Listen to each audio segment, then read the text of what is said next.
ready to accept the full weight of your body. So it's kind of like a step you can take before you're getting full out hands to toes plank, okay? So instead we're gonna stay on our hands or forearms, so make sure you check your home exercise program for which variation that you're gonna be doing, and you should have it written in there. So you're gonna stay on your knees, and I'm gonna show you on hands first, okay? So before I go anywhere in this position, I'm gonna tuck my hips under a little bit, so I'm engaging my abdominals. I'm also gonna check my hands. So you wanna make sure that you can't lift your fingers up from the floor, okay? If you're able to move your fingers around, that means all the weight is in the heel of your hand, and then we're putting some increased force through our shoulders. So widen your fingers up, grip the floor with your ends of your fingertips.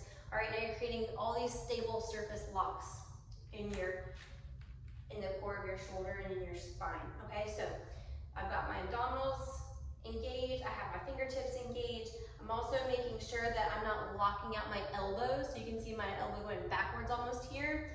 That's because I can see the crease of my elbow going forward. So if I just turn in a little bit, now I've unlocked my elbows and I've got nice soft elbows. So I'm using my muscles rather than hanging on my ligaments, okay? Muscles are good for accepting lots of weight. Ligaments are just there to control where your bones move to, okay? So now from here, I'm already pretty much in my plank position. I'm gonna move my hands a little bit more underneath my shoulders here. But a lot of you might start off here. So notice like I'm letting my chest sag forward towards the ground. So even though I have my abdominals engaged, my fingertips engaged, I'm not engaging my shoulders. So push the floor away, and as you do that, you're gonna feel your armpits kind of hollowing out a little bit. So I still have my fingers gripping the ground, I have the crease of my elbows turned inward. Now I'm pushing my chest away, and now I've got great muscle stability in my shoulders, in my core muscles. Everything is feeling good and engaged, okay?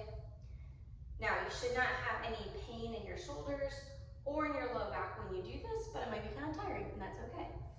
All right, so the other variation might be on the forearms, but you have all the same checkpoints except for obviously the fingertips, right? So you're gonna be down here on the floor, but you get into the same kind of position here, but you might have your hips a little bit lower because your arms are lower. But same, pushing the chest away from the ground, and that way you've got that nice stable position in the shoulders. You're still keeping that pelvic tilt, so I'm pulling my belly button towards my spine, like I'm